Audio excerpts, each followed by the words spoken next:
Let me start with the latest developments in Waziristan and different areas of the tribal belt where your army is taking an operations on those areas. There are reports saying that Pakistan has to do more. Do you think that the army still has lots of measures to take to do more or to satisfy the international community of fighting the terrorism and militancy in the tribal belts? As you know that our army is not an army of unlimited resources, and the numbers is also not as compatible as the commitments are of the army in various areas. Last year we conducted two major operations in the conflict zone or in the area of conflict. One was in Swat Malakand, the other was in South Waziristan Agency. And other than these two major areas of operation, the army remained committed to places like Khyber, around Peshawar, in the other agencies, Bajor, Mohmand and Aurangzai and Kurram. So these were the engagements of the army last year. The two successful operations, however, were in Malakand Swat and South Waziristan. Malakand Swat operation was a test case, and it was a very successful operation. Complete area has been secured, and over 2.3 million refugees, IDPs have come back to the area, and now the people there are fully secure. They feel free to go to their schools, colleges and workplaces, and the women is at ease there. We started the operation of South Waziristan in October last year, and within 2 months the major part of the operation was over, which meant basically all the population centers, all the major roads, arteries, the system of communication network were completely in control of the military forces. The terrorist organization there was dislodged, partly defeated, over 600 were killed, and many of them had dispersed into other areas. So this is a sort of a defeat, that they have been deprived of their bases, their ammunition, arms dumps and their support, whatever was in the area. At present, the military is conducting snap operations, which we basically call to clear the countryside, the forested areas, the mountains, and also we are into stabilization operations, which basically means that since the area had complete exodus of the people of the area, they are to be back in the area, they are to be brought back with their leaders and provided security, and the political process and the development process has to start. For that, the security forces will remain in this area. So it would take another, I would say, about 6 months time minimum to completely secure and stabilize the area. So therefore we feel that the army's engagement in other areas as well as Waziristan, it does not allow any major operations in any other area. You talked of the operations in Swat and Waziristan and some other areas. You talked of return of hundreds of thousands of IDPs to Swat. Here in Waziristan, how the army deals with the IDPs from Waziristan and from other areas? They are offering them camps and other facilities as well? We are very mindful of the people of the area. We feel that unless and until, or you can say the single most or biggest measure of success of counterinsurgency operations is that when you're over with the operations, at the end of the day, on whose side the people stand, which side the public support. And therefore we are very careful in the conduct of our operations, which basically means to cause least damage or destruction or death to the people and the property of the area. Minimum possible destruction to people and property. And therefore before the start of the operation, we had said we will not compromise on anything which would take away public support from our operations. We have sacrificed our soldiers and officers to save the people of the area. You know, in both the operations, over 2,200 soldiers and officers have laid down their lives. Over 5,000 soldiers and officers have been wounded in these operations. It is a huge sacrifice from the armed forces of Pakistan. The combined total of the NATO or the ISAF forces in Afghanistan doesn't come close to the figures that I have quoted now. So this proves the point how serious Pakistan is and what are the sacrifices of Pakistani people and Pakistani armed forces. We are looking after the refugees, IDPs in the camps, because we know that after the operation, the area has been secured. We have to take the same people back into their own area. And we are also mindful that no unnecessary damage or destruction comes to their property, to their area, because they have to be brought back. And we have to sustain public support. We have to maintain this public support. And if we are indiscriminate in our use of military or forces or power in that area, it may cause more destruction. We are mindful of that, and we have to bring people back. And unless and until when the people are back, the area cannot be stabilized. And we are looking forward when the people are back, they realize the security forces sacrifices, they realize how important job the security forces have done for them and their area, and therefore after their return, the normalcy and the peace returns to their area. Only when the civil administration and the civil law enforcement agencies have undertaken the responsibility of the area, only then we can think of any other operation or withdrawal of military from the area. There are also international concerns that Fatah is a major source of militancy and terrorism, maybe on a regional basis, on an international basis, since these reports say that there are figures and important figures of Al-Qaeda and Taliban are existing on this belt. How the army deals with these reports and with possible existence of these leaders in the tribal belts? So this means that what we have achieved in this area is that we have dislodged this organization from South Waziristan. We have taken over the control of the area, which means that we have defeated the most powerful terrorist group in the area, which was responsible for most of the terrorist acts or suicide bombing in our cities and towns against our people and the government and the state authorities. Having done that, we have now created a space for us where the state now has taken control over the area, which means that this has changed the reality in the area. It is a new change which has come in the area. We have gone into other agencies also. Military has gone into the likely or possible hideouts of these terrorist groups into other areas like Orakzai agency and Kuram agency, so that we disallow them to go into the hideouts and their training centers and their places of refuge. This means that we have now surrounded the area which has been left, but at present the resources or the limitation on the resources do not allow to extend major operations in the other area. But what we expect is that with the success of this operation, it has opened new options. And when I say opening of new options, this basically means that for any further achievement, military operation may not remain the only option.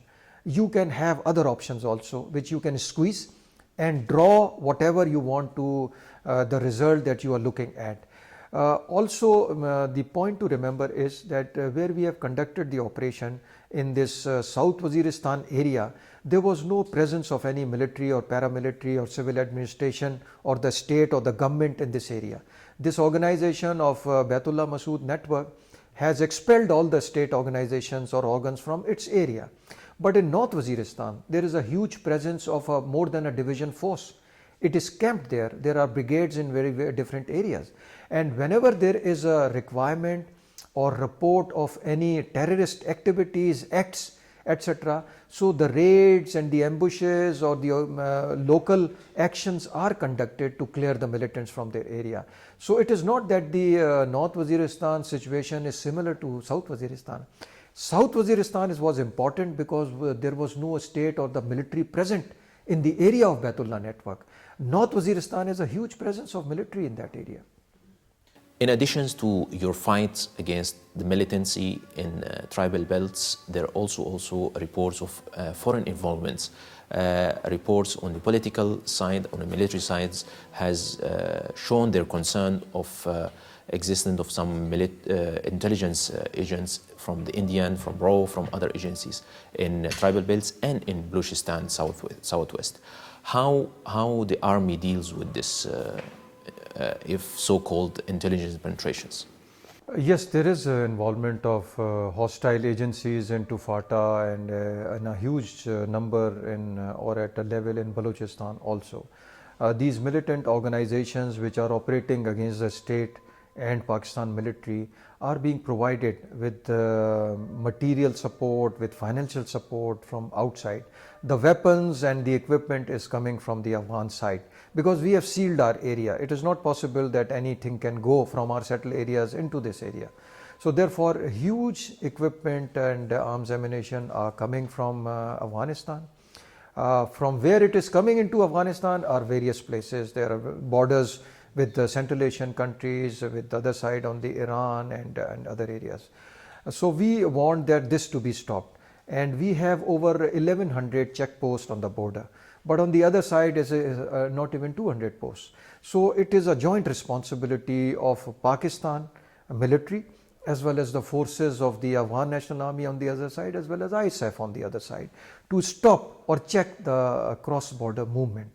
So therefore we feel that not only in FATA but in Balochistan, equipment like anti-tank mines, anti-aircraft guns, their ammunition, their missiles, etc. are after all coming from some source. And these are the hostile agencies which are working against the interest of Pakistan. And I don't want to name the country, but it is but obvious which countries are hostile to Pakistan and they are aiding these groups for sure. But to give a proof, yes, we also have evidence, we also have proof, but it has been raised or presented credible evidence at an appropriate level through our foreign ministry. Lately, the Indian Chief Army Staff has given a statement that India is capable to hit Pakistan and China in the meantime.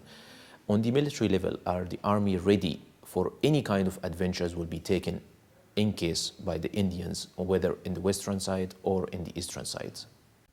Yes, our political and military leadership has responded to this statement, and the attention has been drawn towards the implications or the consequences of